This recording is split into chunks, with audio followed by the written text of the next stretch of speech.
Hey guys, this here's Ben with TapRack Blog. Today we are going to talk about the Vortex SPARC and the Vortex Strikefire. We are going to talk about these, and I'm just kind of going to highlight some of the different features and maybe give you all some info so you can make a more informed purchase. This is the Vortex SPARC. Give you a shot of the box here.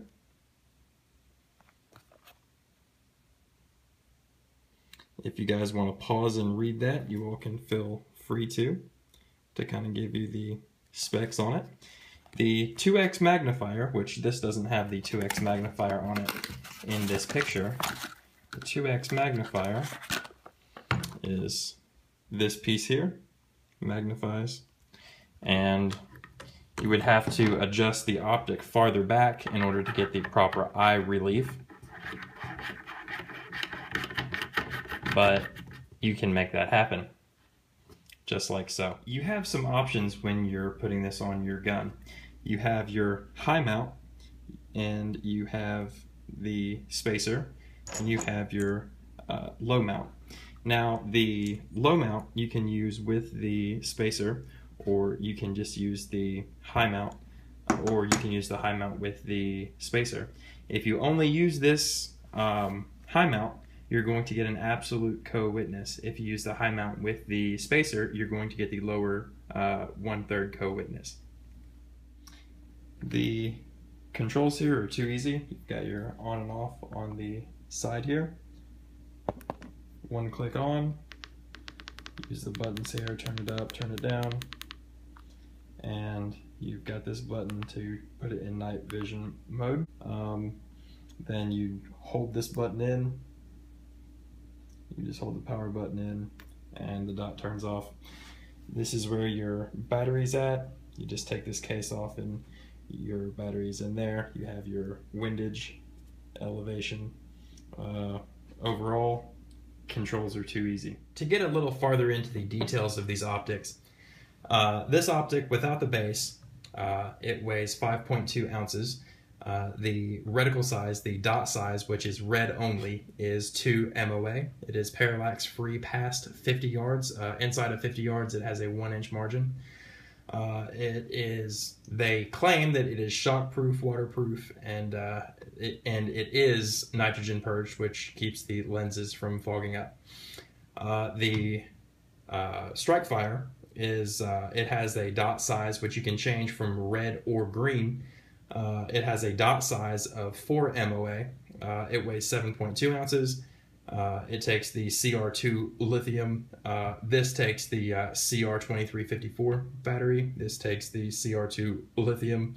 It is also parallax free past 50 yards with a 1-inch margin inside of 50 yards. And they state that it is shockproof, waterproof, and this is nitrogen purged.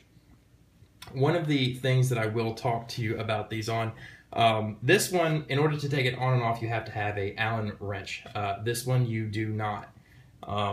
Using this one, this is the most like the Aimpoint CCO. If you are a veteran and you've used the Aimpoint CCO, then this is going to come really, really natural to you.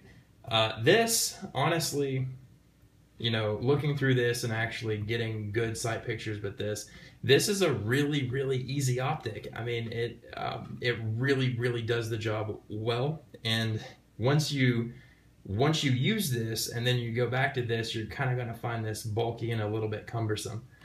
Now the Aimpoint honeycomb, which I do have in there, the Aimpoint honeycomb will fit in the Vortex optic. It will not fit in this because this has a much, much smaller diameter than this. As far as the controls are concerned, the only difference that you're going to notice in between these two optics is that if you click the power button, the reticle will change from red to green. This doesn't necessarily add to the effectiveness of the optic, but it does add some entertainment value. The Vortex Strikefire also comes with a 2x magnifier. You can pull the back cap off, which you have to do because it will not fit with the cap, and the cap will not fit on the magnifier.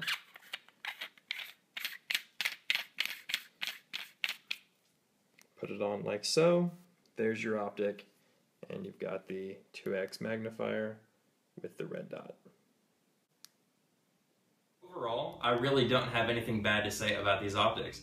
The only complaint I've ever had with them was today when they sent me the bad Allen wrench when I was putting that on.